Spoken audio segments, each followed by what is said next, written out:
Hi friends, ഒരിക്കൽ 3 പേർ ചേർന്ന് കടലിലൂടെ ഒരു ഐലൻഡ് തെരഞ്ഞുപോയി. ഒരുപാട് തെരഞ്ഞു നടന്ന ശേഷം അവരൊരു ഐലൻഡ് കണ്ടെത്തി. അത് വളരെ മനോഹരമായിരുന്നു. ഈ 3 ഫ്രണ്ട്സും ആ ഐലൻഡിൽ അവരവർക്ക് വേണ്ടി വീടുണ്ടാക്കുവാൻ തുടങ്ങി. അതിലെ ഒരാൾ വേഗം കുറെ പുല്ലും വടികളൊക്കെ കൊണ്ടുവന്ന് പെട്ടെന്ന് തന്നെ ഒരു വീടുണ്ടാക്കി അതിൽ താമസം തുടങ്ങി. അതിനുശേഷം ഒരു വീടെല്ലാം ആയല്ലോ എന്ന സമാധാനത്തോടു കൂടി ആ വ്യക്തി ആ ദ്വീപ് മുഴുവൻ ചുറ്റിക്കറങ്ങാനും ആസ്വദിക്കുവാനും വേണ്ടിയിട്ട് തുടങ്ങി. അടുത്തൊരു കൂട്ടുകാരൻ കുറച്ചുകൂടെ വലിയ തടികളും മരങ്ങളും ഒക്കെ കൊണ്ടുവന്ന് അതിനേക്കാൾ വലിയ കുറച്ചുകൂടെ നല്ലൊരു വീടുണ്ടാക്കിയിട്ട് വേഗം തന്നെ വീടുണ്ടാക്കുന്ന പണിയെ കഴിച്ച് അദ്ദേഹവും ഇതുപോലെ ആ ദ്വീപിലൊക്കെ ചുറ്റിക്കറങ്ങി ആസ്വദിച്ച് നടക്കുവാൻ തുടങ്ങി. എന്നാൽ മൂന്നാമത്തെ ആൾ ഇവരെ പോലെ ചെറിയ വീടുണ്ടാക്കാതെ കുറച്ച് ദൂരെ നിന്നാണെങ്കിലും ഇഷ്ടികകളും വെട്ടുകല്ലുകളും കല്ലുകളും ഒക്കെ കൊണ്ടുവന്നിട്ട് നല്ല ശക്തമായ ഒരു വീടുണ്ടാക്കിക്കൊണ്ടിരുന്നു. എന്നാൽ ഇവർ രണ്ടുപേരും ആ ദ്വീപിൽ മുഴുവൻ എൻജോയ് ചെയ്ത് നടക്കുമ്പോൾ ഈ മൂന്നാമത്തെ ആൾക്ക് എൻജോയ് ചെയ്ത് നടക്കാൻ പറ്റിയില്ല. അദ്ദേഹം ആ സമയത്തെല്ലാം ഹാർഡ് വർക്കിലായിരുന്നു. എന്നാൽ ആ മറ്റു 2 കൂട്ടുകാരും ഇദ്ദേഹത്തെ എപ്പോഴും കളിയാക്കിക്കൊണ്ടിരിക്കുകയാണ്. എന്തുകൊണ്ടെന്നാൽ നമ്മൾ ഈ ദ്വീപിൽ വന്ന് ജീവിക്കാൻ എൻജോയ് ചെയ്യാൻ വേണ്ടി വന്നിട്ട് ഇവിടെ വീടുണ്ടാക്കിക്കൊണ്ടിരിക്കുകയാണെന്നുണ്ടെങ്കിൽ നീ എന്നാണ് ഈ ദ്വീപ് മുഴുവൻ ആസ്വദിക്കുക? ഞങ്ങൾ കണ്ടില്ലേ വീടുണ്ടാക്കലൊക്കെ വേഗം പൂർത്തിയാക്കിയിട്ട് ഞങ്ങളുടെ ലൈഫ് എൻജോയ് ചെയ്യാൻ തുടങ്ങിയത് കണ്ടില്ലേ? ഇങ്ങനെയെല്ലാം പറഞ്ഞ് കളിയാക്കാൻ തുടങ്ങി. എന്നാൽ മൂന്നാമത്തെ ആ ഫ്രണ്ട് അതൊന്നും ചിന്തിച്ചില്ല. അദ്ദേഹം ചിന്തിച്ചു നല്ല സേഫ് ആയിട്ടുള്ള നല്ലൊരു വീടുണ്ടാക്കണം, എന്നിട്ടേ ഉള്ളൂ എന്റെ എൻജോയ്മെന്റ് എല്ലാം എന്ന് ചിന്തിച്ചുകൊണ്ട് അദ്ദേഹം തന്റെ പണി തുടർന്നു. അങ്ങനെ കുറേ ദിവസങ്ങൾ രാവും പകലും അധ്വാനിച്ചിട്ട് അദ്ദേഹം നല്ല ശക്തമായൊരു വീടുണ്ടാക്കി താമസം തുടങ്ങി. അതിനുശേഷം അദ്ദേഹവും കൂട്ടുകാരുടെ കൂടെ ആ ദ്വീപെല്ലാം എൻജോയ് ചെയ്യുവാൻ വേണ്ടി ചുറ്റിക്കറങ്ങാനൊക്കെ പോയി. ഒരു ദിവസം എന്ത് സംഭവിച്ചു എന്ന് വെച്ചാൽ ആ ഐലൻഡിൽ വളരെ വലിയൊരു കൊടുങ്കാറ്റ് വന്നു. ഈ കൊടുങ്കാറ്റ് വന്നപ്പോൾ എന്ത് സംഭവിച്ചു എന്ന് വെച്ചാൽ ആ പുല്ലുകൊണ്ടുണ്ടാക്കിയ വീടും അതുപോലെ തന്നെ ആ തടി കൊണ്ടുണ്ടാക്കിയ വീടും ആ കൊടുങ്കാറ്റിൽ തകർന്ന് തരിപ്പണമായി. അതെല്ലാം ചുഴലിക്കാറ്റിൽപ്പെട്ട് നശിച്ചുപോയി. ആ 2 കൂട്ടുകാരുടെയും വീട് നഷ്ടപ്പെട്ടു. എന്നാൽ വളരെ ശക്തമായി വീടുണ്ടാക്കിയ ആ വ്യക്തിയുടെ വീടിന് ആ കൊടുങ്കാറ്റിൽ യാതൊന്നും സംഭവിച്ചില്ല. അദ്ദേഹം രക്ഷപ്പെട്ടു. ഇതൊരു ചെറിയ സ്റ്റോറിയാണ്. ഈ സ്റ്റോറിയിൽ ഈ ഐലൻഡിനെ നമ്മുടെ ജീവിതമായിട്ട് ഉപമിക്കണം, വീടിനെ നമ്മുടെ ഫിനാൻഷ്യൽ കണ്ടീഷനായിട്ട് കരുതണം, ആ കൊടുങ്കാറ്റിനെ അഡ്വേഴ്സ് സിറ്റുവേഷൻ ആയിട്ട് കരുതണം. അതായത് നമ്മുടെ ജീവിതത്തിൽ വരുന്ന മോശമായ സാഹചര്യങ്ങൾ നമ്മൾ പ്രതീക്ഷിക്കാതിരിക്കുന്ന സമയത്ത് നമ്മുടെ ഫിനാൻഷ്യൽ കണ്ടീഷൻ മോശമാകാൻ സാധ്യതയുണ്ട്. അതായത് കൊടുങ്കാറ്റ് വരുന്ന സമയത്ത് നമ്മൾക്ക് നല്ല വീടുണ്ടെങ്കിലേ രക്ഷപ്പെടാൻ പറ്റും. അതുപോലെ ജീവിതത്തിൽ പ്രതികൂല സാഹചര്യങ്ങൾ വരുന്ന സമയത്ത് നമുക്ക് നല്ലപോലെ നിലനിൽക്കണമെങ്കിൽ നമ്മുടെ ഫിനാൻഷ്യൽ കണ്ടീഷൻ ആകുന്ന വീട് നമ്മൾ ശക്തമായ രീതിയിൽ പണിതു വെക്കണം. അതായത് ജീവിതത്തിൽ എന്തെങ്കിലും എമർജൻസി പണത്തിന് അത്യാവശ്യം വരികയാണെന്നുണ്ടെങ്കിൽ നമ്മൾക്ക് ഒരിക്കലും ടെൻഷൻ ഉണ്ടാകാൻ പാടില്ല. നിങ്ങൾ ഇപ്പോൾ കുറച്ച് സാക്രിഫൈ ചെയ്തിട്ട് നിങ്ങളുടെ ഫിനാൻഷ്യൽ കണ്ടീഷൻ സ്ട്രോങ് ആക്കി മാറ്റാൻ വേണ്ടിയിട്ട് പരിശ്രമിക്കുന്നതിൽ മുഴുകുകയാണെങ്കിൽ പിന്നീട് ഭാവിയിൽ നിങ്ങൾക്ക് യാതൊരു ടെൻഷനും ഇല്ലാതെ നല്ലൊരു ജീവിതം മുന്നോട്ട് കൊണ്ടുപോകാൻ കഴിയും. ഓതർ ഡേവ് റാംസായ് തന്റെ ടോട്ടൽ മണി മേക്കോവർ എന്ന പുസ്തകത്തിൽ പറയുകയാണ്, You must live like no one else right now, so that you can live like no one else later. അതായത് ഇപ്പോൾ നിങ്ങൾ 99% ആളുകളും ജീവിക്കാത്ത ഒരു രീതിയിൽ ജീവിക്കാൻ തീരുമാനിക്കുകയാണെങ്കിൽ ഭാവിയിൽ നിങ്ങളുടെ ജീവിതം 99% ആളുകളും ആരെ നോക്കിയിട്ടാണോ അവരെ പോലെ ആകണമെന്ന് ആഗ്രഹിക്കുന്നത് അങ്ങനെ ഒരാളായി മാറാൻ കഴിയും. ഫിനാൻഷ്യൽ കണ്ടീഷൻ എന്ന് പറയുന്നത് നിങ്ങൾ എത്ര പണം സമ്പാദിക്കുന്നുണ്ട് എന്നതിനെ ആശ്രയിച്ചല്ല ശരിക്കും നിൽക്കുന്നത്. ഫിനാൻഷ്യൽ കണ്ടീഷൻ നിലനിൽക്കുന്നത് നിങ്ങൾ പണം ചെലവഴിക്കുന്നത് എവിടെയാണ് എന്നുള്ളതിനെ ആശ്രയിച്ചിട്ടാണ്. നിങ്ങളുടെ ഫിനാൻഷ്യൽ കണ്ടീഷൻ മെച്ചപ്പെടുത്താനുള്ള ഈ practical tips total money makeover എന്ന പുസ്തകത്തിൽ നിന്നാണ് ഇന്ന് നിങ്ങൾക്ക് വിവരിച്ച് തരുന്നത്. ഈ ഐഡിയാസ് നിങ്ങൾക്ക് മനസ്സിലാവുകയാണെന്നുണ്ടെങ്കിൽ നിങ്ങളുടെ മണി ബിഹേവിയർ കൺട്രോൾ ചെയ്തുകൊണ്ട് നിങ്ങൾക്ക് financially stable and financially free ആകുവാൻ സാധിക്കും. So let's begin. അടുത്ത പോയിന്റിലേക്ക് പോകുന്നതിന് മുമ്പ് നിങ്ങളുടെ ഭാവി സുരക്ഷിതമാക്കുവാനുള്ള ഒരു കാര്യം പറഞ്ഞു തരാം. ഇന്ത്യയിൽ മികച്ച ജോലി കണ്ടെത്തുക വളരെ പ്രയാസമാണ്. മാത്രമല്ല നിങ്ങളൊരു 2 ടയർ 3 ടയർ കോളേജിലെ ഗ്രാജുവേറ്റഡ് ആണെങ്കിൽ ആമസോൺ, സ്വിഗ്ഗി പോലെയുള്ള കമ്പനികളിൽ നിങ്ങളുടെ ബയോഡാറ്റ ആരംഭഘട്ടത്തിൽ തന്നെ സ്റ്റക്കായി പോകും. എന്നാൽ ഇപ്പോൾ ജോലികൾക്കായി നിങ്ങളുടെ പ്ലേ ഗ്രൗണ്ട് റീലെവൽ ചെയ്യുവാനുള്ള സമയമാണ്. അതെ, അൺ അക്കാഡമിയുടെ റീലെവൽ ഇപ്പോൾ റീലെവൽ സെലക്ട് കൊണ്ടുവരുന്നു. മോഎൻഗേജ്, വിഗിഫൈ, ടൈംസ് നെറ്റ്വർക്ക്, ഹിപ്റ്റോ എന്നിങ്ങനെയുള്ള കമ്പനികളിൽ ആക്സസ് ചെയ്യാൻ കഴിയുന്ന 5 ദിവസത്തെ ഇവന്റ് ലളിതമായ ഒരു ഫ്രീ ടെസ്റ്റ് പരീക്ഷിച്ചു നോക്കൂ.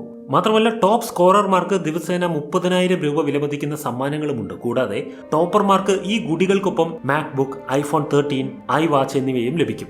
നിങ്ങൾക്ക് ഇപ്പോഴും സംശയമുണ്ടെങ്കിൽ പ്രഥമ മിശ്രയെ നോക്കൂ. കുട്ടിക്കാലം മുതൽ കോഡിംഗിൽ വളരെ താല്പര്യമുള്ള ഇദ്ദേഹം കമ്പ്യൂട്ടർ സയൻസിൽ ബിരുദം നേടി. എന്നാൽ പ്ലേസ്മെന്റ് സമയത്ത് കോളേജിൽ തുച്ഛമായ സാലറി പാക്കേജുകൾ വാഗ്ദാനം ചെയ്തു. കൂടാതെ ക്യാമ്പസിന് പുറത്ത് അപേക്ഷിക്കാൻ ശ്രമിച്ചപ്പോൾ റിപ്ലൈ ഒന്നും ലഭിച്ചതുമില്ല. അവൻ റീലെവൽ ഫ്രണ്ട് ആൻഡ് ടെസ്റ്റ് എഴുതി. അതിലൂടെ വിങ്ങിഫൈയിൽ അദ്ദേഹത്തിന്റെ കരിയറിൽ അദ്ദേഹത്തിന് ഒരു സ്യൂട്ടബിൾ ബ്രേക്ക് ലഭിച്ചു. പ്രഥമനെ കുറിച്ച് ചിന്തിച്ച് അഭിമാനിക്കുന്ന അച്ഛനെ നോക്കൂ. നഗരത്തിലുടനീളമുള്ള അവന്റെ ഹോർഡിങ്ങുകൾ നോക്കൂ. കഴിവ് തെളിയിച്ച് താൻ ആഗ്രഹിച്ച ജോലി നേരത്തെ തന്നെ പ്രഥമന് ലഭിച്ചിരുന്നു. എന്നാൽ റീലെവൽ സെലക്ട് ഉപയോഗിച്ച് നിങ്ങളുടെ കരിയർ കിക്ക് സ്റ്റാർട്ട് ചെയ്യാനുള്ള മികച്ച അവസരം നിങ്ങൾക്ക് വേറെ എവിടെ നിന്നും ലഭിക്കില്ല. നിങ്ങൾ എടുക്കുന്ന ഏറ്റവും മികച്ച കരിയർ തീരുമാനമായിരിക്കാം ഇത്. കഴിഞ്ഞ മാസം തന്നെ ഡെയിലി 36 ലക്ഷം രൂപയുടെ ജോലികളാണ് റീലെവൽ നൽകിയിട്ടുള്ളത്. റീലെവൽ സെലക്ട് പരമാവധി പ്രയോജനപ്പെടുത്താൻ ജൂൺ 1 മുതൽ 5 വരെ നിങ്ങളുടെ ടെസ്റ്റ് സ്ലോട്ട് ബുക്ക് ചെയ്യുക. Front and back and full stack development എന്നിവയ്ക്കായി ടെസ്റ്റുകളുണ്ട്. കമ്പനികൾ 10 മുതൽ 15 ലക്ഷം വരെ പാക്കേജുകൾ വാഗ്ദാനം ചെയ്യുന്നു. ഈ അവസരങ്ങൾ എല്ലാ ദിവസവും നിങ്ങളുടെ വാതിലിൽ മുട്ടില്ല. അതിനാൽ ഇവ പാഴാക്കരുത്. ഡിസ്ക്രിപ്ഷൻ ബോക്സിൽ ലിങ്ക് ഉണ്ട്. ഇപ്പോൾ തന്നെ പോയി നിങ്ങളുടെ സ്ലോട്ടുകൾ ബുക്ക് ചെയ്യുക. ശരി, നമുക്ക് തിരിച്ച് വീഡിയോയിലേക്ക് വരാം. Number 1, denial. നിങ്ങളൊരു തവളയെ ചൂടാക്കിയ വെള്ളത്തിലേക്ക് പിടിച്ചിടുകയാണെന്നുണ്ടെങ്കിൽ ആ തവള പെട്ടെന്ന് തന്നെ വെള്ളത്തിൽ നിന്ന് പുറത്തു ചാടി രക്ഷപ്പെടുന്നതായിരിക്കും. എന്നാൽ നിങ്ങളൊരു തവളയെ പച്ചവെള്ളത്തിൽ പിടിച്ചിടുകയാണെന്നുണ്ടെങ്കിൽ അത് അവിടെ നീന്തി കളിച്ചുകൊണ്ടിരിക്കും. പിന്നെ നിങ്ങൾ ആ വെള്ളത്തിനെ പതുക്കെ പതുക്കെ ചൂടാക്കി നോക്കൂ. അപ്പോഴും ആ തവള ആ വെള്ളത്തിൽ നിന്ന് ചാടി പോവുകയില്ല. കാരണം അതിന് മനസ്സിലാവുകയില്ല വെള്ളം ചൂടായിക്കൊണ്ടിരിക്കുകയാണ് എന്നുള്ളത്. അവസാനം വരെ അത് അവിടെ തന്നെ നിലനിൽക്കാൻ ശ്രമിക്കും. അങ്ങനെ അവസാനം അത് മരിച്ചു പോവുകയാണ് ചെയ്യുക. അതുപോലെ ഒരാൾ ധാരാളം ജങ്ക് ഫുഡ് കഴിക്കുന്നു, എന്നാൽ വ്യായാമം ചെയ്യുന്ന കാര്യത്തിൽ യാതൊരു ശ്രദ്ധയും കാണിക്കുന്നില്ല എന്നിരിക്കട്ടെ. അങ്ങനെയാണെന്നുണ്ടെങ്കിൽ അവർക്ക് ഒരിക്കലും മനസ്സിലാവുകയില്ല അവരുടെ ബോഡി ഷേപ്പ് വളരെ മോശമായിക്കൊണ്ടിരിക്കുകയാണ് എന്ന്. അവർ എന്നും വിചാരിക്കുക എന്റെ ബോഡി ഇപ്പോഴും ഫിറ്റ് തന്നെയാണ് എന്നായിരിക്കും. പിന്നെ എപ്പോഴാണോ നിങ്ങൾക്ക് വലിയ വയറായി കഴിഞ്ഞു, വലിയ തടിയൊക്കെ വെച്ച് കഴിഞ്ഞു എന്ന് മനസ്സിലാകുന്നത്, അപ്പോഴേക്കും സമയം ഒരുപാട് കഴിഞ്ഞു പോയിട്ടുണ്ടാകും. ഇതേ കോൺസെപ്റ്റാണ് ഫിനാൻസിലും സംഭവിക്കുന്നത്. കൂടുതലും ആളുകളുടെ വലിയൊരു പ്രശ്നം എന്താണെന്ന് വെച്ചാൽ, ശരിക്കും ധനികനാവാനല്ല പലരും ശ്രമിക്കുന്നത്, ഞാൻ ധനികനാണെന്ന് കാണിക്കാനാണ് ശ്രമിക്കുന്നത്. അതായത് ട്രെൻഡിങ് ആയിട്ട് ഇറങ്ങുന്ന എന്ത് സാധനം ഉണ്ടെങ്കിലും അതൊക്കെ വാങ്ങണം എന്നുള്ളതാണ് എല്ലാവരുടെയും ഐഡിയ. അത് ക്രെഡിറ്റ് കാർഡ് ഉപയോഗിച്ച് വാങ്ങുകയാണെങ്കിലും ശരി, ലോൺ എടുത്തിട്ട് വാങ്ങുകയാണെങ്കിലും ശരി, ട്രെൻഡി ആയിട്ടുള്ള സാധനങ്ങൾ ഉപയോഗിക്കണം എന്ന് വിശ്വസിക്കുന്നു. ഇങ്ങനെയൊക്കെ പൈസ നിയന്ത്രണമില്ലാതെ ചെലവാക്കുകയും ചെയ്യും. എന്നിട്ട് ഇങ്ങനെയും ചിന്തിക്കും, അതായത് ഞാനിപ്പോൾ നല്ല ഫിനാൻഷ്യൽ കണ്ടീഷനിലാണ്, എനിക്കൊരു കുഴപ്പവും സംഭവിക്കില്ല എന്നൊക്കെ കരുതും. എന്നാൽ എപ്പോഴാണോ എന്റെ ജീവിതം ഡിനയലായി കഴിഞ്ഞു എന്നുള്ളത് മനസ്സിലാക്കുന്നത്, അപ്പോഴേക്ക് സമയം മുഴുവൻ കഴിഞ്ഞു പോയിട്ടുണ്ടാകും. അതിനാൽ മണി മേക്ക് ഓവർ ചെയ്യുവാൻ വേണ്ടി ആദ്യം തന്റെ ജീവിതത്തിൽ നിന്ന് ഈ ഡിനയൽ എടുത്ത് കളയണം. അതായത് ഓരോ ദിവസവും നിങ്ങളുടെ ഫിനാൻഷ്യൽ കണ്ടീഷൻ എങ്ങനെയാണ് പോയിക്കൊണ്ടിരിക്കുന്നത് എന്നുള്ളത് നിങ്ങൾ എപ്പോഴും നന്നായി ഒബ്സർവ് ചെയ്തുകൊണ്ടിരിക്കണം. അതായത് നിങ്ങൾ ചെക്ക് ചെയ്യേണ്ട ചില കാര്യങ്ങളുണ്ട്. നിങ്ങൾ എത്രയാണ് സമ്പാദിക്കുന്നത്, നിങ്ങൾ എത്രയാണ് സ്പെൻഡ് ചെയ്യുന്നത്, നിങ്ങൾ എത്രയാണ് സേവ് ചെയ്യുന്നത്. ഇതെല്ലാം നിങ്ങൾക്ക് കൃത്യമായ ഒരു ഐഡിയ ഉണ്ടെന്നുണ്ടെങ്കിൽ നിങ്ങൾക്ക് ഒരു കാര്യം മനസ്സിലാവും, ഇപ്പോഴത്തെ നിങ്ങളുടെ ഫിനാൻഷ്യൽ കണ്ടീഷൻ അനുസരിച്ച് നിങ്ങൾക്ക് അഫോർഡബിൾ ആയിട്ടുള്ള എന്താണ് വാങ്ങാൻ കഴിയുക എന്ന്. നിങ്ങൾ ലൈഫ് സ്റ്റാർട്ട് ചെയ്യുമ്പോൾ തന്നെ നിങ്ങൾക്കൊരു ലക്ഷറി ലൈഫ് സ്റ്റൈൽ വേണം എന്ന് നിങ്ങൾ ആഗ്രഹിക്കുന്നുണ്ട് എങ്കിൽ, അങ്ങനെയാണെന്നുണ്ടെങ്കിൽ നിങ്ങൾ വളരെ വില കൊടുത്തിട്ടുള്ള ഒരു കാർ വാങ്ങേണ്ടി വരും, ഏറ്റവും വില കൂടിയ ഫോണുകൾ ഉപയോഗിക്കും, നല്ല വില കൊടുത്തിട്ടുള്ള ഒരു വീടും വാങ്ങും.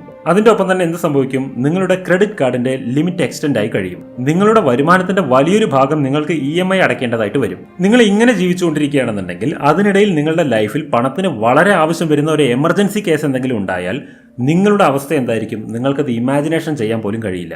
അതിനാൽ നിങ്ങൾക്ക് നിങ്ങളുടെ ജീവിതത്തിൽ ഇപ്പോൾ അഫോർഡബിൾ അല്ലാത്ത എന്തെങ്കിലും വസ്തുക്കൾ വാങ്ങണമെന്ന് ആഗ്രഹിക്കാതിരിക്കുകയാണ് നല്ലത്. അതായത് നിങ്ങൾ ഫിനാൻഷ്യലി ഫിറ്റ് ആകുന്നത് വരയ്ക്കും നിങ്ങളുടെ ആഗ്രഹങ്ങളെ നിങ്ങളുടെ ഫിനാൻഷ്യൽ കണ്ടീഷൻ അനുസരിച്ച് കൺട്രോൾ ചെയ്ത് കൊണ്ടുപോകണം. Number 2, start your emergency fund. നിങ്ങളോട് കുറച്ചു മുമ്പ് പറഞ്ഞല്ലോ, എമർജൻസി ആയിട്ടുള്ള പണത്തിന്റെ ആവശ്യം എപ്പോൾ വേണമെങ്കിലും നമുക്ക് ഉണ്ടായേക്കാം. അതുകൊണ്ട് നമ്മൾ ആദ്യം മുതൽ തന്നെ നമുക്കൊരു എമർജൻസി ഫണ്ട് സ്വരൂപിച്ച് വെക്കണ ശീലമുണ്ടായിരിക്കണം. ഓദർ ഈ എമർജൻസി കണ്ടീഷനെ ഒരു മഴയുള്ള ദിവസമായിട്ട് ഉപമിച്ചിരിക്കുകയാണ്. നമ്മുടെ എമർജൻസി ഫണ്ടിനെ ഒരു അംബ്രേല ആയിട്ടും ഉപമിക്കുകയാണ്. കയ്യിലൊരു കുടയുണ്ടെങ്കിൽ എപ്പോൾ വേണമെങ്കിലും നിവർത്താമല്ലോ. അതുപോലെ നിങ്ങൾക്ക് എന്തെങ്കിലും എമർജൻസി ആയിട്ടുള്ള ആപത്ത് വരികയാണെന്നുണ്ടെങ്കിൽ നിങ്ങളുടെ എമർജൻസി ഫണ്ട് ആ സമയത്ത് ഉപയോഗിക്കുവാൻ കഴിയും. ഓദർ പറയുകയാണ്, നിങ്ങളുടെ എമർജൻസിക്ക് വേണ്ടി നിങ്ങൾ മിനിമം $1,000 എങ്കിലും കയ്യിൽ വെക്കണം. ഇത് ഇന്ത്യൻ കറൻസിയിലേക്ക് കൺവേർട്ട് ചെയ്യുകയാണെന്നുണ്ടെങ്കിൽ ഇത് ഏകദേശം 75,000 രൂപയാണ് വരിക. ഇതിന്റെ അർത്ഥം നിങ്ങളുടെ എമർജൻസി ഫണ്ട് നിർബന്ധമായും 75,000 രൂപ വേണമെന്നല്ല. നിങ്ങൾക്ക് നിങ്ങളുടെ ഫിനാൻഷ്യൽ കണ്ടീഷൻ അനുസരിച്ച് നിങ്ങളുടെ എമർജൻസി ഫണ്ട് കൂടുതലോ കുറവോ ആക്കാം. അതായത് നിങ്ങൾക്കൊരു മാസം ജീവിച്ചു പോകാനുള്ള എന്തെല്ലാം വാങ്ങിയാൽ നിങ്ങൾക്ക് മിച്ചം വരുത്താൻ കഴിയുന്ന മാക്സിമം സേവിംഗ് ആയിരിക്കണം നിങ്ങളുടെ എമർജൻസി ഫണ്ടിൽ നിങ്ങൾ ഇടേണ്ടത്. ഓദർ പറയുകയാണ്, ഈ എമർജൻസി ഫണ്ട് എന്നുള്ളത് ചില ആളുകൾക്ക് മനസ്സിലായിട്ടേ ഇല്ല. അവർ തെറ്റായ രീതിയിലാണ് അതിനെ എടുത്തിരിക്കുന്നത്. അതായത് ചില ആളുകൾ സ്റ്റോക്ക് മാർക്കറ്റിൽ പൈസ ഇടുന്നതും മ്യൂച്വൽ ഫണ്ടിൽ ചേരുന്നതും എല്ലാം എമർജൻസി ഫണ്ടാണെന്നാണ് വിചാരിച്ചിരിക്കുന്നത്. എന്നാൽ ഇതൊന്നും വാസ്തവത്തിൽ എമർജൻസി ഫണ്ട് അല്ല.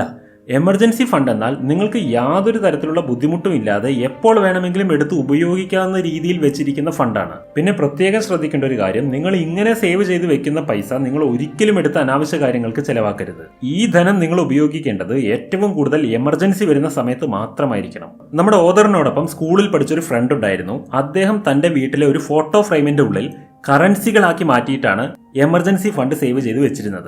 ആ ഫ്രണ്ട് പറയുന്നത് എന്തെന്നാൽ, എന്തെങ്കിലും ഒരു ആവശ്യം വന്നാൽ ആ ഫോട്ടോ ഫ്രെയിം ഒന്ന് അഴിച്ചാൽ അവിടെ നിന്ന് തന്നെ പൈസ കിട്ടുമല്ലോ. ഇതുപോലെ നിങ്ങൾക്ക് പെട്ടെന്ന് ഉപയോഗിക്കാൻ പറ്റുന്ന രീതിയിൽ, എന്നാൽ നിങ്ങൾ എപ്പോൾ വേണമെങ്കിലും എടുക്കാൻ സാധ്യതയില്ലാത്ത രീതിയിൽ വേണം നിങ്ങളുടെ ധനം സൂക്ഷിക്കുവാൻ. Number 3, ഡെപ്റ്റ് snowball. നമുക്കൊരു കാര്യം അറിയാം, നമ്മുടെ വെൽത്ത് ഇൻക്രീസ് ചെയ്യുവാൻ വേണ്ടി നമ്മുടെ കയ്യിലുള്ള ഏറ്റവും വലിയ ആയുധം നമ്മുടെ ഇൻകം തന്നെയാണ്. എന്നാൽ നിങ്ങളുടെ വരുമാനം മുഴുവനും നിങ്ങളുടെ ഡെപ്റ്റിനും നിങ്ങളുടെ EMIക്കും വേണ്ടി മാത്രം ഉപയോഗിക്കുന്ന ഒരു അവസ്ഥയാണ് ജീവിതത്തിലെങ്കിൽ നിങ്ങൾക്കൊരിക്കലും സമ്പന്നനായി മാറാൻ കഴിയുകയില്ല. ഓഥർ പറയുകയാണ്, ഇന്നത്തെ കാലത്ത് ഒരാൾ സമ്പന്നനാകുന്നതിന് മുമ്പ് ആദ്യം ചിന്തിക്കേണ്ട ഒരു കാര്യം ആ വ്യക്തിയുടെ മേൽ ഒട്ടും തന്നെ കടമുണ്ടായിരിക്കരുത്, ഒരു ലോണും എടുത്തിട്ടുണ്ടായിരിക്കരുത്. ഇനി അഥവാ നിങ്ങൾക്ക് ഏതെങ്കിലും കടമുണ്ടെങ്കിൽ അല്ലെങ്കിൽ ലോൺ എടുത്തിട്ടുണ്ടെങ്കിൽ അതിന്റെ ഭാരം കുറയ്ക്കാൻ വേണ്ടിയിട്ട് ഓഥർ നിങ്ങൾക്ക് വളരെ നല്ലൊരു ഐഡിയ പറഞ്ഞു തരികയാണ്. ഇതിനെയാണ് സ്നോബോൾ മെത്തേഡ് എന്ന് പറയുന്നത്. നിങ്ങൾ വലിയൊരു മഞ്ഞുപർവ്വതത്തിന്റെ മുകളിൽ നിന്ന് ചെറിയൊരു സ്നോബോൾ ഉരുട്ടി വിടുകയാണെന്നുണ്ടെങ്കിൽ അത് താഴേക്ക് പോകും തോറും വലുതായി വലുതായി വലിയൊരു ബോളായിട്ട് മാറും. ഇതേപോലെ വേണം നിങ്ങൾ നിങ്ങളുടെ കടങ്ങളെല്ലാം പരിഹരിക്കാൻ. നിങ്ങൾ അതിൻ്റെ ഒരു ലിസ്റ്റ് ഉണ്ടാക്കണം. ഈ ലിസ്റ്റിൽ നിങ്ങൾക്ക് ഏറ്റവും ചെറിയ ലോണുകൾ, അതായത് തീരെ പൈസ കുറവ് അടയ്ക്കേണ്ടതായിട്ടുള്ള ലോണുകൾ ആദ്യം എഴുതണം. ഏറ്റവും ഹൈ എമൗണ്ടിലുള്ള ലോണുകളെ ഏറ്റവും ലാസ്റ്റിൽ എഴുതണം. ഒരു ഉദാഹരണം പറയാം. നിങ്ങൾ നിങ്ങളുടെ ഒരു റിലേറ്റീവിന്റെ കയ്യിൽ നിന്ന് ഒരു 10,000 രൂപ കടം വാങ്ങിയിട്ടുണ്ടെന്ന് ഇരിക്കട്ടെ. അത് നിങ്ങൾ മാസം 1000 രൂപ വെച്ച് തിരിച്ചടച്ചുകൊണ്ടിരിക്കുകയാണെന്ന് ഇരിക്കട്ടെ. അതുപോലെ നിങ്ങൾ ഒരു ഫ്രണ്ടിന്റെ കയ്യിൽ നിന്ന് 20,000 രൂപ മൊബൈൽ വാങ്ങാൻ വേണ്ടിയിട്ട് കടം വാങ്ങിയിട്ടുണ്ടെന്ന് ഇരിക്കട്ടെ. അത് നിങ്ങൾ മാസം 2,000 രൂപ വെച്ച് തിരിച്ചടച്ചുകൊണ്ടിരിക്കുകയാണെന്ന് ഇരിക്കട്ടെ. ഇതൊന്നും കൂടാതെ നിങ്ങളുടെ ക്രെഡിറ്റ് കാർഡിന്റെ ബിൽ 1,00,000 രൂപയായിട്ടുണ്ടെന്ന് ഇരിക്കട്ടെ. അത് പരിഹരിക്കുവാൻ വേണ്ടി നിങ്ങൾക്ക് എല്ലാ മാസവും 5,000 രൂപയാണ് അടയ്ക്കേണ്ടത്. ഇങ്ങനെയാണ് നിങ്ങളുടെ കണ്ടീഷൻ എങ്കിൽ നിങ്ങൾ ഇതിലെ ഏറ്റവും ചെറിയ എമൗണ്ട് അടയ്ക്കേണ്ട ആ കടം മുതൽ നിങ്ങളുടെ ഏറ്റവും വലിയ എമൗണ്ട് അടയ്ക്കേണ്ട കടം വരെ ലിസ്റ്റ് ചെയ്തിട്ട് ഒരു പേപ്പറിൽ എഴുതുക. ഇത് നിങ്ങൾക്ക് സെറ്റായതിനു ശേഷം ഈ കടം വീട്ടുവാൻ വേണ്ടിയിട്ടുള്ള പണം തികയ്ക്കുവാൻ വേണ്ടി നിങ്ങൾ നിങ്ങളുടെ ജോലിയോടൊപ്പം തന്നെ എന്തെങ്കിലും സൈഡ് ബിസിനസ് ആരംഭിക്കുക. ആ ഒരു സൈഡ് ബിസിനസ്സിലൂടെ മിനിമം ഒരു മാസം 5,000 രൂപ സമ്പാദിക്കാനെങ്കിലും നിങ്ങൾക്ക് പറ്റണം. അങ്ങനെയുള്ള സൈഡ് ബിസിനസ് വേണം തുടങ്ങാൻ. നിങ്ങളുടെ സൈഡ് ബിസിനസ്സിൽ നിന്ന് ഇൻകം വരാൻ തുടങ്ങിക്കഴിഞ്ഞാൽ നിങ്ങളുടെ കടം വീട്ടാൻ വേണ്ടിയിട്ട് മാത്രം ആ ബിസിനസ്സിൽ നിന്ന് വരുന്ന പണം ഉപയോഗിക്കുക. അതായത് റിലേറ്റീവ്സിന്റെ, ഫ്രണ്ട്സിന്റെ, ബാങ്കിന്റെ, ഇങ്ങനെ ഓരോ കടങ്ങളായിട്ട് നിങ്ങൾ ആ പണം കൊണ്ട് അടച്ചു തീർക്കുക. നിങ്ങളുടെ ചെറിയ കടങ്ങളെല്ലാം വേഗം വീട്ടിയ ശേഷം പിന്നീട് നിങ്ങൾക്ക് വന്നുകൊണ്ടിരിക്കുന്ന ആ വരുമാനം നിങ്ങളുടെ വലിയ കടം വീട്ടാൻ വേണ്ടി ഉപയോഗിക്കുക. ഇങ്ങനെ നിങ്ങൾ കടം വീട്ടാൻ വേണ്ടി നല്ലൊരു പ്ലാൻ ഉണ്ടാക്കുകയാണെന്നുണ്ടെങ്കിൽ നിങ്ങളുടെ കടം വീടുന്നത് ഒരു സ്നോബോൾ പോലെ ആയിരിക്കും. ചെറിയ കടങ്ങൾ വീട്ടുന്നതിൽ നല്ല സാമർഥ്യത്തോടെ നിങ്ങൾ വിജയിച്ചു കഴിഞ്ഞാൽ നിങ്ങൾക്ക് വലിയ കടങ്ങൾ വീട്ടുവാനുള്ള ഒരു മോട്ടിവേഷൻ കൂടെ ലഭിക്കും. ഇങ്ങനെ ചെയ്യുകയാണെന്നുണ്ടെങ്കിൽ നിങ്ങൾക്ക് കടം ഈസി ആയിട്ട് വീട്ടി മുന്നോട്ട് പോകുവാനും കഴിയും. Number 4, create A runway fund. മുൻപ് പറഞ്ഞതുപോലെ നിങ്ങൾ കടങ്ങളെല്ലാം വീട്ടിയിട്ട് തയ്യാറായി കഴിഞ്ഞാൽ നിങ്ങൾ പിന്നീട് ഒരു റൺവേ ഉണ്ടാക്കണം. ഇതെങ്ങനെയാണ് ചെയ്യേണ്ടതെന്ന് വെച്ചാൽ നിങ്ങൾ ഒരു സൈഡ് ബിസിനസ് ആരംഭിച്ചിട്ടുണ്ടായിരിക്കുമല്ലോ. ആ സൈഡ് ബിസിനസ്സിൽ നിന്ന് കിട്ടുന്ന പണം ഒരിക്കലും നിങ്ങൾ യൂസ് ചെയ്യാൻ പാടില്ല. അത് പൂർണ്ണമായിട്ടും സേവ് ചെയ്യാൻ വേണ്ടി ഉപയോഗിക്കണം. ഈ സേവിങ്സ് എത്ര ഉണ്ടായിരിക്കണമെന്നോ, അതായത് നിങ്ങളുടെ മെയിൻ ഇൻകം ഉണ്ടല്ലോ, ആ മെയിൻ ഇൻകത്തിന്റെ 3 ഇരട്ടിയാണ് നിങ്ങളുടെ സേവിങ്സിൽ എപ്പോഴും ഉണ്ടായിരിക്കേണ്ടത്. അതായത് അഥവാ നിങ്ങളുടെ ജോലി നഷ്ടപ്പെടുകയോ അല്ലെങ്കിൽ ജോലിക്ക് പോകാൻ പറ്റാത്തൊരവസ്ഥ വരികയോ ചെയ്താൽ മിനിമം 3 മാസത്തേക്ക് നിങ്ങൾക്ക് ജോലിക്ക് പോയില്ലെങ്കിലും ജീവിക്കാൻ പറ്റുന്ന അത്ര എമൗണ്ട് നിങ്ങൾക്ക് സേവിങ് വേണം. ഇത് ചെയ്യണമെന്നുണ്ടെങ്കിൽ നിങ്ങൾ ആദ്യം ചെയ്യേണ്ടത് നിങ്ങൾക്കൊരു മാസത്തിൽ ഉണ്ടാകുന്ന എല്ലാ എക്സ്പെൻസസുകളുടെയും ഒരു ലിസ്റ്റ് ഉണ്ടാക്കണം. ഇതിൽ നിങ്ങളുടെ ഹൗസ് റെന്റ് കൊടുക്കുന്ന ഏറ്റവും വലിയ ചെലവ് ഉൾപ്പെടെ നിങ്ങൾ നെറ്റ്ഫ്ലിക്സ് റീചാർജ് ചെയ്യുന്ന ചെറിയ എമൗണ്ടുകൾ പോലും ഉൾപ്പെടുത്തണം. ഉദാഹരണം പറഞ്ഞുതരാം. നിങ്ങളുടെ ഇൻകം 20,000 രൂപയാണെന്ന് ഇരിക്കട്ടെ. നിങ്ങൾ അതിൽ നിന്ന് 15,000 രൂപ ഓരോ മാസവും ചെലവഴിക്കുന്നുണ്ടെന്ന് ഇരിക്കട്ടെ. അങ്ങനെയാണെന്നുണ്ടെങ്കിൽ നിങ്ങളുടെ സേവിങ്സ് എന്ന് പറയുന്നത് 15 × 3 45,000 രൂപയല്ല, മറിച്ച് 20 × 3 60,000 രൂപ നിങ്ങൾ ഡെപ്പോസിറ്റ് ചെയ്തു വെക്കണം. നിങ്ങളുടെ ഈ 3 മാസത്തെ ശമ്പളം സേവ് ചെയ്ത് വെക്കുക. ഈ പ്രൊജക്ട് പൂർത്തിയായി കഴിഞ്ഞാൽ പിന്നെയും നിങ്ങൾ നിക്ഷേപിച്ചുകൊണ്ട് 12 മാസം വരയ്ക്കും ജോലിയില്ലെങ്കിലും ജീവിക്കുവാൻ പറ്റുന്ന അത്രയും എമൗണ്ട് സേവ് ചെയ്ത് വെക്കണം. ഇങ്ങനെ ചെയ്താൽ നിങ്ങൾക്ക് 1 വർഷം ജോലി ഇല്ലെങ്കിലും ജീവിക്കാൻ പറ്റുന്ന ഒരു റൺവേ ഫണ്ട് റെഡിയായി കഴിഞ്ഞു. അഥവാ നിങ്ങൾക്ക് ഇൻകം ജനറേറ്റ് ചെയ്യാൻ പറ്റാത്തൊരു സാഹചര്യം വന്നു കഴിഞ്ഞാലും ഒരു ബുദ്ധിമുട്ടുമില്ലാതെ 1 വർഷം വരെ ജീവിക്കുവാൻ ഇതിലൂടെ നിങ്ങൾക്ക് സാധിക്കും. സോ ഫ്രണ്ട്സ്, ഇതാണ് ഓഥർ നമുക്ക് ടോട്ടൽ മണി മേക്ക് ഓവർ എന്ന പുസ്തകത്തിലൂടെ പറഞ്ഞു തരുന്ന ഫിനാൻഷ്യൽ ടിപ്സ്. ഇത് നിങ്ങൾ പ്രാക്ടീസ് ചെയ്ത് നോക്കുകയാണെന്നുണ്ടെങ്കിൽ നിങ്ങളെ ഫിനാൻഷ്യലി ഇത് വളരെയധികം ഹെൽപ്പ് ചെയ്യും. ഈ വീഡിയോ നിങ്ങൾക്ക് ഇഷ്ടമായെങ്കിൽ ലൈക്ക് ചെയ്യുക, ഷെയർ ചെയ്യുക, കമന്റ് ചെയ്യുക. കൂടാതെ ടൈം ഫോർ ഗ്രേറ്റ്നെസ് എന്ന ഈ ചാനൽ സബ്സ്ക്രൈബ് ചെയ്യുക. വീണ്ടും അടുത്തൊരു വീഡിയോയിൽ കാണാം. ബൈ.